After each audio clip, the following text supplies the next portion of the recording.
Hindi naman maling tumulong. Alam natin yan. Kabutihan yung pagtulong. Pero minsan, sa pagtulong natin, hindi natin maintindihan kung bakit tayo pa yung nagiging masama. Minsan, gusto nating maintindihan ano bang mali yung nagawa ko para tratuhin mo kong ganyan.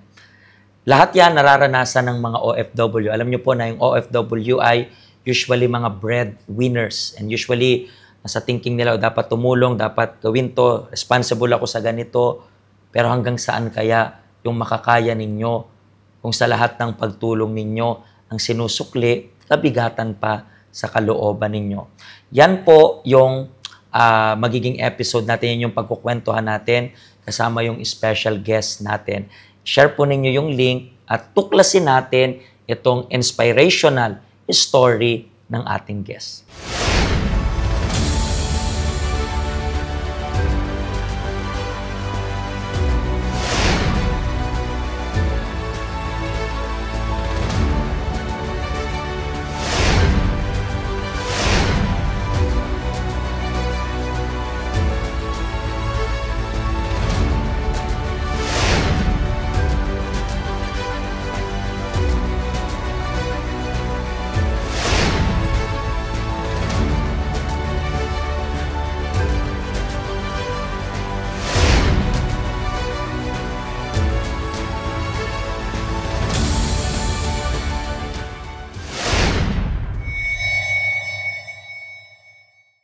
Kasama ko po ang ating special guest ngayong araw na ito. Ano pong pangalan ninyo? Vilma po. Ma'am Vilma. Taga saan po kayo sa Philippines? Isabela po, Pastor. Isabela. So, Ilocana po kayo. Opo. So, gusto ko po sana na batiin nyo yung dito sa camera natin in Ilocano. Okay? Yung mga kababayan nating Ilocano, maaari nyo pong batiin sila. Naimbag nga malam tayo amin, kakabsat, nga taga Isabela. I-share po natin itong link na ito para po marami pa pong OFW na ma-inspire po. Yeah, very nice. So, gano'n na po kayo katagal na nag-a-abroad? Since 1999. 1999? Opo, Alam niyo po ba nung 1999? Hindi ko alam kung ilang taon pa lang ako, no? Pero mga sanggol, mga 3 years old pa lang ata ako noon. But anyway, so tagal na. Saan bansa? Ang una po sa Singapore, 4 years ako doon. Diretso po yun, Pastor, hindi ako nagbakasyon. And then after ng Singapore, Dito na po sa Hong Kong. dito is talagang ang tagal. Pero noong 1999, anong reason kung bakit naisipan mo mag-abroad? Wala po kaming bahay. Sa murang edad ko po, yung kailangan mabigyan ko ng bahay yung mga anak ko. Pero how about yung asawa niyo po? Meron po. Meron yung asawa mo, pero hindi sapat. Hindi sapat. Kinukulang usually Opo. yung... So, kailangan mong mag-abroad that time. Bakit naman Singapore yung napili mo that time? Wala pong ano doon. Wala pong parang placement pay. So, parang wala nang masyadong gastos na malaki, Opo. ganun. So, parang simple and then doon. And then, nung that time na papunta ka sa Singapore, ano yung ine-expect mo? Siyempre, kapag pupunta tayo ng isang bansa, nagtatanong-tanong na rin tayo, di ba? Kamusta ba dyan? Kamusta yung panahon? Kamusta yung pagkain? Kamusta yung sitwasyon? Sa lahat ng nakalap mong information na yan, anong in-expect mo bago ka dumating ng Singapore? Ang in-expect ko po sa Singapore is makakaya ko ba kasi parang yung hindi ako marunong mag-English, tapos parang tourist ang labas ko noon. So, ganun yung parang pagpasok mo doon, parang turista lang. Opo. So, pero ilan taon pa lang yung mga anak mo that time nung? Si Bonso, magto 2 years. Bata pa talaga sila. So, talagang masakit para sa nanay na, alam mo, iniiwan mo yung mga maliliit Sa akin pa siya nagdedede noon pa. Totoo. So, yung umalis siya, parang nandun pa siya sa'yo, connected pa siya sa'yo. Okay. And then, kamusta naman yung 4 years mo doon sa Singapore? Mabait po yung amo ko, Pastor. Mabait. Pero bakit hindi ka nagtuloy-tuloy doon?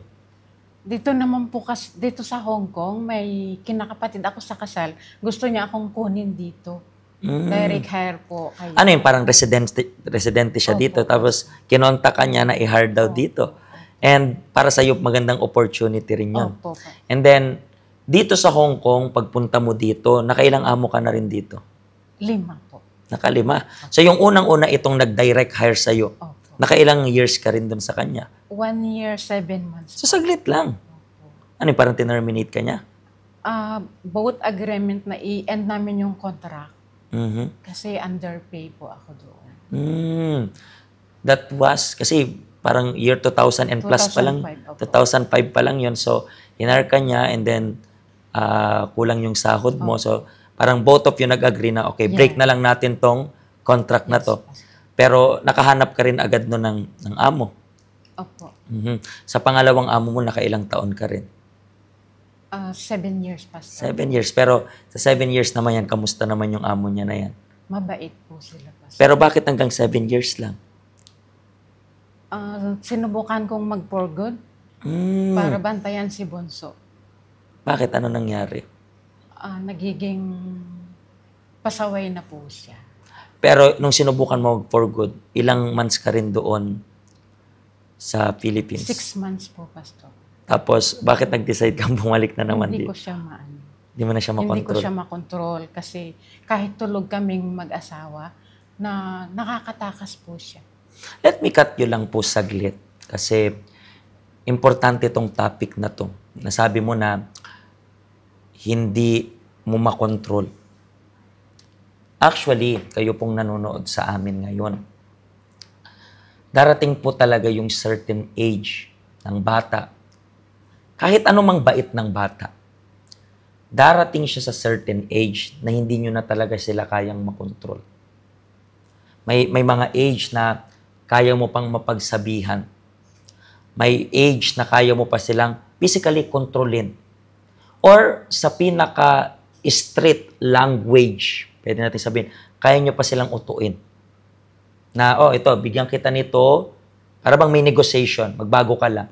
Pero darating yung certain age na ganito na sila mag-isip, alam ko na lahat.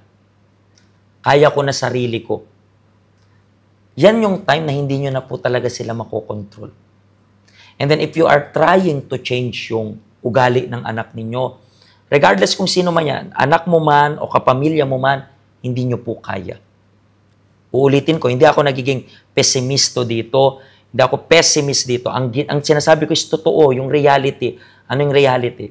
Darating talaga yung time na hindi mo na kayang makontrol yung anak mo. Sa ganitong sitwasyon, anong dapat mong gawin? May mga times na kailangan mong ipagkatiwala sa Diyos. Kasi kapag pipilitin nyo pong baguhin yung way ng utak niya, mapoprostrate kayo, madidisappoint kayo, at sa huli, pag nagkamali sila, kayo yung sisisihin nila. Laging ganyan. So, there is no point of, alam mo yun, forcing somebody to change. There's no way. Tulad sa case niya, tingnan nyo, sinubukan niya within 6 months, hindi pala. So, bumalik na lang siya dito sa Hong Kong. And while working dito sa Hong Kong or sa abroad, ano yung pinaka-worst na nangyari sa buhay mo while working dito sa abroad? Nung na-aksidente po silang magkakapatid. Ilan silang magkakapatid? 3 po. 3 na. Paano yung aksidente na nangyari sa kanila? Nahulog sa irigasyon yung sinasakyan nilang tricycle na papunta sa school. So, anong nangyari sa 3? Kamusta yung... Siyempre, usually, alam natin yung irrigation sa probinsya, minsan malalalim pa nga yun. Diba? So, kung mahuhulog yung tricycle, talagang nagkanda bali-bali yung buto nila. Si panganay po, ang na-fracture yata yung kamay niya. Mhm. Pero si pangalawa at saka si Bunso, mga gasgas lang po ang Nakuha nila. Opo. Umuwi ka that time sa Philippines nung nangyari yon? Gusto ko man pong umuwi, Pastor, pero financially wala din ako. Tapos hindi rin ako papayagan ni Amo na uuwi. Nasaan ka that time nung nangyari yon? Dito na sa Hong Kong Dito rin? na sa Hong Kong. So, mahirap yun kasi I believe hindi matatago yung pag-aalala mo doon. Opo. Diba? Kasi basically, pwedeng mamatay sila noon eh. Diba? Salamat sa Diyos. Bali-bali lang talaga yung buto or gas-gas lang. Pero may chance eh. May chance mamatay sila doon. Oh. So, I believe that time, ang daming tumatakbo sa isip mo. Diba? Ang daming pag-aalala. Opo. Diba? Pangangamba. Yung gastos pa. Opo. Pagpapagamot. Sino nag-alaga sa kanila that time? Sila nanay po ang nagpalaki sa mga bata. Si nanay mo na rin yung nanay mo, nanay ng asawa mo? Nanay ko po. Nanay mo, yun na yung nagpalaki sa mga anak mo. And paano mo po natagpuan yung help center? Sinerge ko po sa Facebook, Pastor. Bakit? Anong sinerch sa Facebook? Parang UCKG or? Minsan dumaan siya sa newspage ko na na may nagtitestimony. Sabi ko, hanapin ko nga ito. Tapos yun, nagtaksi ako, Pastor. Papunta dito sa help center. Kano ka na ba katagal dito sa help center natin? 1 year nung November. So, 1 year pa lang nung November. So, basically, talagang sinadya niyong puntahan. Opo. Anong testimony yung narinig mo that time na parang tumatak sa isip mo para hanapin mo yung help center natin? Yung depression po na nagtetestimony sila. Bakit? Nade-depress ka na rin that time? Bilang nade-depress dito sa ibang bansa, ano yung mga tumatakbo rin usually sa isip mo kapag nade-depress ka? Sa case ko po kasi yung parang self-pity. Marami akong tanong na parang hindi nila ako mahal bilang yung mother nila noon. Parang dinadamdam mo lahat ng... Opo. And how about yung pagtulong mo sa mga family member? Opo, yun. Sa kapatid ko naman po, Pastor, nung bago siya pumunta dito, nag-usap na kami na pag nakarating ka dito, kako, lahat ng gagamitin natin na pera, kako, is utang po yan sa bangko. Kaya kailangan tulungan mo ako magbayad. Pero hindi na po siya nagpakita.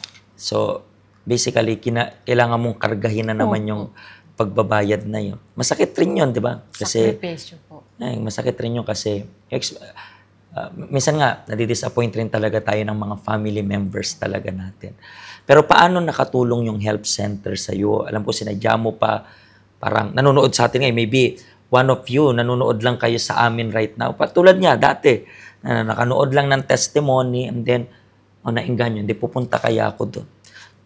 Since then na pumunta ka, within 1 year, gaano siya kalaking tulong para sa'yo? Sa akin po, ang help center, napakalaking tulong po. Dito po ako natutong magpatawad. At mahirap yun. Mahirap magpatawad. Yung lesson na magpapatawad is really nice na learning na natutunan mo. Ano pa po?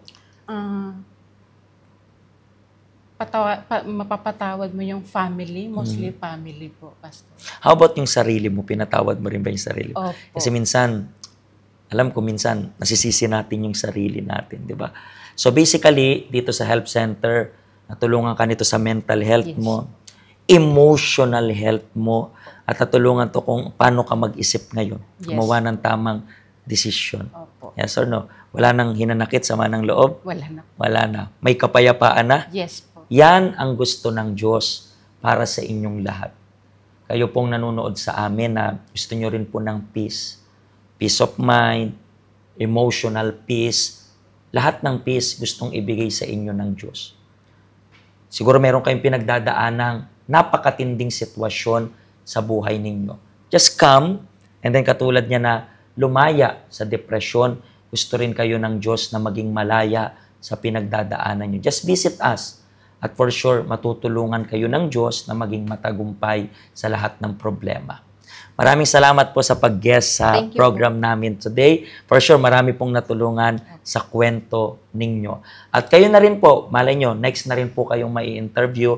Kayo pong naging medyo masalimuot yung buhay dito sa abroad, pero ngayon, nagdadala ng inspirasyon sa mga bago dito sa abroad. Bisitahin nyo po yung health center namin, pagpalain po kayo ng Diyos. Hello, ako po si Pastor Joshua, dito po sa UCKG Health Center, dito po sa Hong Kong. At yung mga napanood nyo pong testimony, ay mga testimony ng mga OFW dito sa Hong Kong. Pero I believe makaka-relate rin naman kahit nasaan po kayong bansa. Basta OFW.